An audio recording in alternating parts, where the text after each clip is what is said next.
Okay, guys, so welcome back to my channel. So today I'm gonna talk about a very, very interesting case in the financial history, which is Lehman Brothers fallout.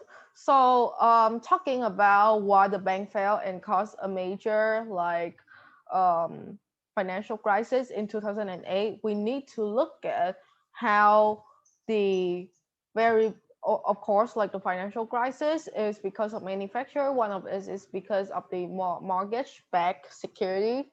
That is secondary mortgage-backed security, which is rated B, C plus, which is too risky, and they cannot manage the risk, which make the housing bubbles problems. One of the other reason is because of the Lehman Brothers fallout, and its $50 billion in debt was hiding from the general public and also the shareholders until like the day when they filed for bankrupt. So it comes as a surprise to everyone because their financial statement is look really healthy, and there is no sign of like they cannot manage their long-term liabilities or anything like that. So how they doing it? There's a term called Repo 105. So what is it? Okay, so here's my whiteboard.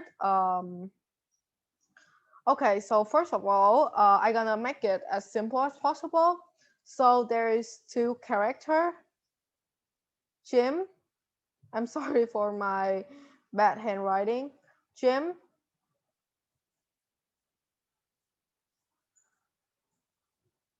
and Steven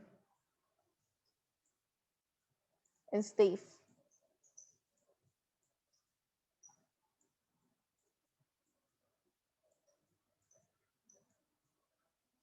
Okay, Jim and Steve. So Jim really need so Jim is in a lot of debt right now, and Jim want to borrow money from Steve.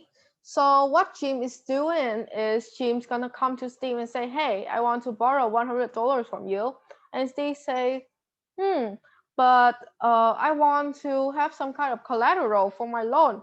So what Jim is doing is Jim figure out something called like Jim want to borrow $100 from Steve. So James come up with a collateral called like give Steve a bond, government bond, or treasury shares, treasury bond for whatever, with the value of $100 to borrow $100 from Steve.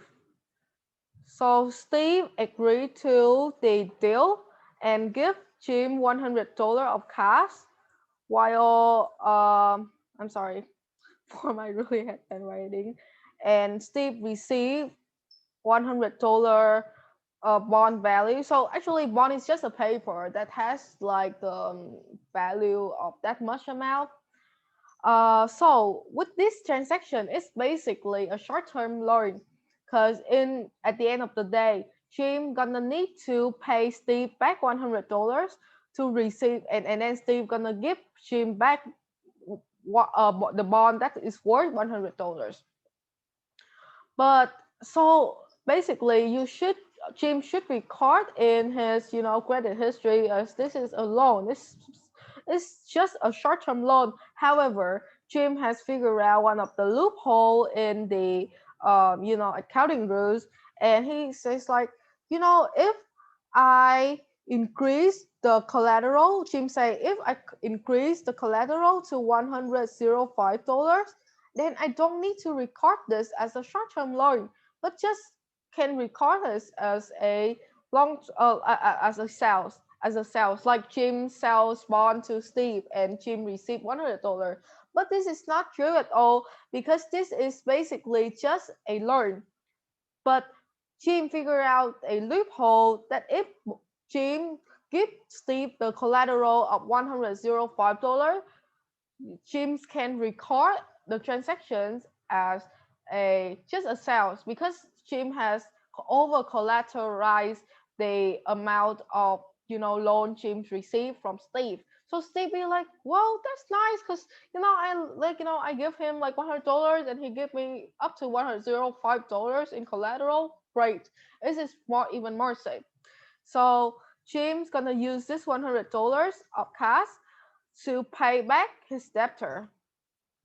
His debtor. and and record in a financial statement as as his debt has decreased, and then he has paid back his debt. And so nice, he can come to the bank, like, you know and then say, hey, okay, so this is my credit record. It's really nice. I have paid back all of my my loan. And the bank be like, wow, this look really healthy financial statement, and give him more loan. So when Jim receive more loan, Jim gonna pay Steve back $100,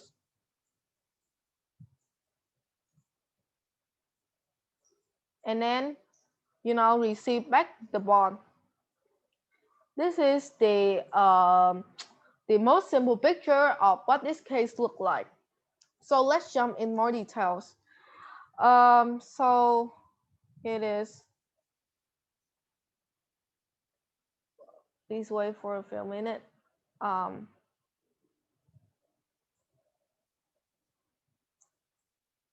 okay.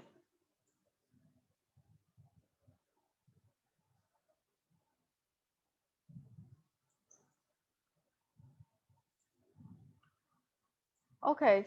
So first of all, um,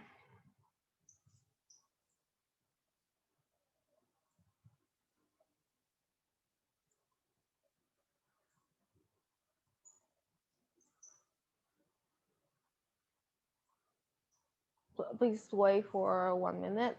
Okay.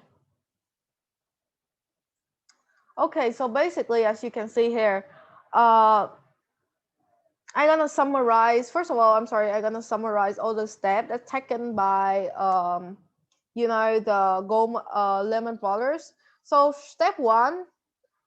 Oh, sorry for one more time. Wait. Okay, here.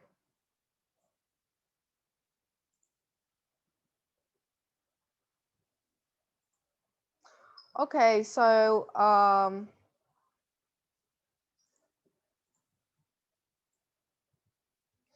step one, like Lehman Brothers just bought a government bond.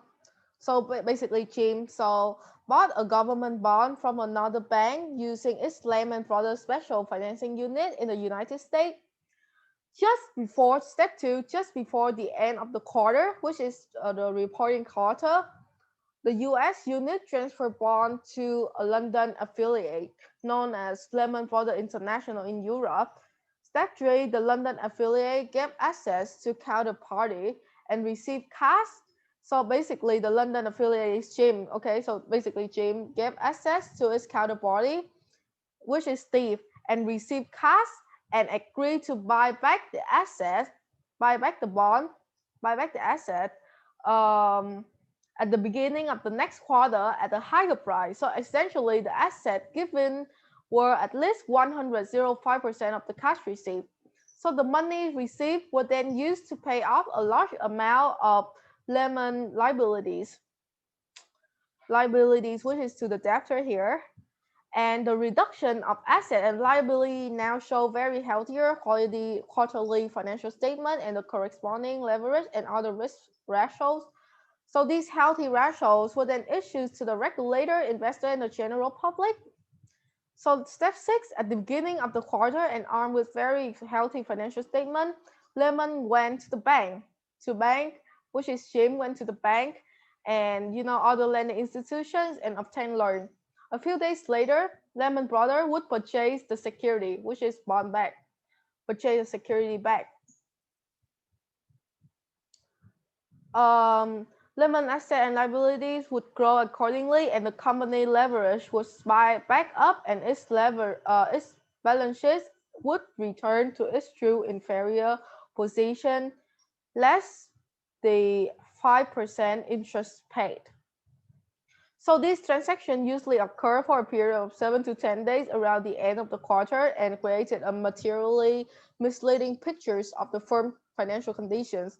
In this accounting maneuver, Lehman would obtain a short-term cash loan from his counterparty in exchange for his asset. So actually this they have like kind of misstate their financial leverage. Financial leverage is really important for a company in general, but especially the bank. So with a very good debt to asset like ratio, they can easily come to the bank and loan more money. So I'm gonna show more detail of how they manipulate the accounting and how the accounting should have looked like, you know. Okay, so let's wait for a little bit. Okay, here.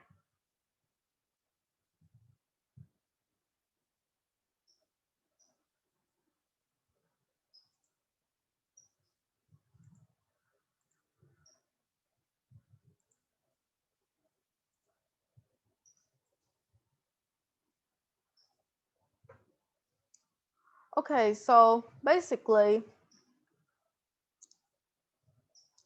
okay, so assume that Jim received like $50 billion of cash from his counterparty and transfer $50 billion of asset. If this transaction is recorded as sale as done under Repo 105 instead of a secure loan, then the following entry would be made. This following entry would be made. Debit cash, credit asset, which is the securities, bond, and then debit long-term liability and credit cash. In addition, the cash received is immediately used to pay down its long-term liabilities, which is debit, long-term liability, and credit cash. So this makes their financial statement look better.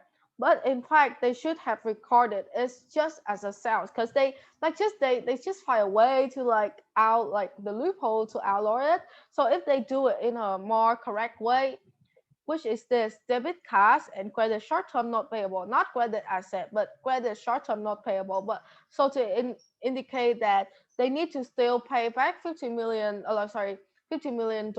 back to the the party that lend them money in exchange for the collateralations. And here is what the financial statement gonna look like.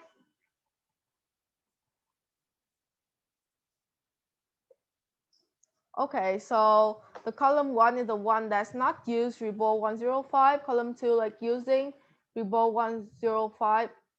Okay, so first of all, okay, so here we can see the difference. The current assets still the same, long-term assets still the same, total assets still the same. The difference is the current liability, because this is 20 billion 50 and this one 20 billion. Yeah, so there's a different here. Mm. And total liability is different by $50 billion. So because they're using Repo 105, we can see here is that is total liability have decreased by $50 billion. But actually they still really owe the other party like short-term loan of like $50 billion and then buy back the securities. So here's the common stock here, and then retained earnings. A little bit different here, different by 10. That here should be like this, and total share equity is like $7.5 billion. So there's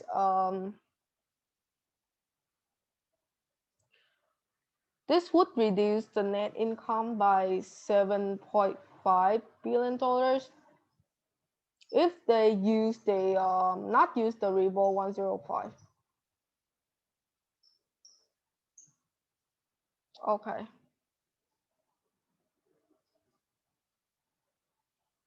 Okay, so let's move on to the analysis of ratio. So first of all, let's look at the liquidity ratio. The current ratio shows whether the company has enough liquidity to pay its current liabilities. It measures company short-term debt paying liabilities. So if this transaction is recorded as a sale, then the current ratio is 1. However, it was correctly recorded, then it would be only 0.71% to 1. Oh, sorry. This one is 2.5, but the correct accounting is 0.71. Okay. And next is the financial leverage ratio, which is really important. They also maneuver like kind of mislead us. And basically, financial leverage measures the extent to which a firm has been financed by debt in relation to equity. However, if leverage is too high, then the creditors, stockholder desire a certain amount of leverage, it can lead to a potential higher return. However, if leverage is too high, then creditor become concerned about the potentials of default of the company's debt. Other is like other is profitability ratio. The return on equity ratio. This shows the relationship between risk and profitability. Using Repo to 105, you can see it's here. It's only it's cost around 1.84%. Sorry. Yeah. Okay. So they have make this more look more attractive because return on equity is higher than the correct accounting. And the return on equity, which is the activity ratio. This shows how well a company is managing and utilizing its assets. Also, is manipulated here and it's look way better. So the question here is, did Lehman violate generally accepted accounting principle? I would say no. Over because this has already been stated in the law that like if you over collateralize your loan by 105%, then you can record it as sales instead of a loan. So Lehman Brothers figure out this strict and then utilize it against the regulators and the general public. So they're not really against the law. However, if considering the kind of the ethical factors, then they are in big trouble. So according to the IMA code of conduct, this is normal for like, I'm sorry, wait a little bit. IMA code of conduct.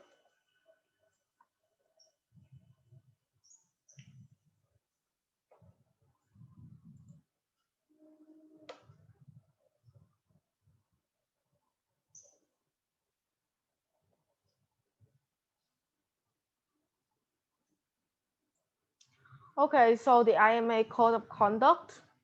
So it's not only manageable. So did Lemon violate the integrity standard regarding conflict of interest? So basically, this really showed that Lemon investor and other relevant party were not advised of the questionable accounting practice of Repo 105. The hiding of this toxic asset and liabilities combined with a favorable financial statement release were to deceive the investor and general public. So basically, this violate the ethical part of accounting standard. Basically, if they're gonna do that, then they should like at least disclose it in a note that okay, we doing this because we have the over collateralization, so it's gonna make the ratios less attractive, like reflect the true state of the companies instead of like lying to investor like that. This is definitely intentional, and while knowing that this can not good in the long term if they not figure this out soon. And finally, it's just like the end because it is finally fall out and the whole market crashed because of Lehman Brothers, one of the biggest bank in the America that time. So that's it for the case. I hope you understand it clearly. um and yeah, so thank you for your listening, and I hope that you guys can learn more about like one of the tricks that financials, and like financial is the commonly can use to manipulate investor. And it's definitely a unethical act.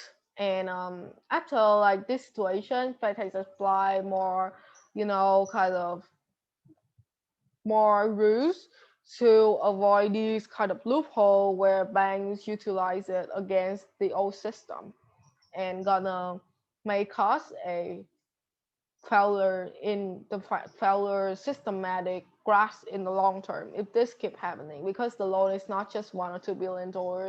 It is up to $50 billion, which is really unacceptable. Actually, one of the reasons why Lehman Brothers have up to $50 billion because of its failed plan in the kind of the distribution, like the lending money for the secondary mortgage backed security, where the asset collateral is just beyond the bubbles, and is rated security like safety level is up to B plus C plus, so it's a really you know sub-mortgage market. So it's not a really, kind of. So that's why it's called housing bubble, and housing bubble costs more serious. They cannot do anything to pay back the loan, and that's how it's fall out. So so that's it for this today videos. I'm really sorry for my handwriting. I'm gonna improve in other videos. Thank you so much.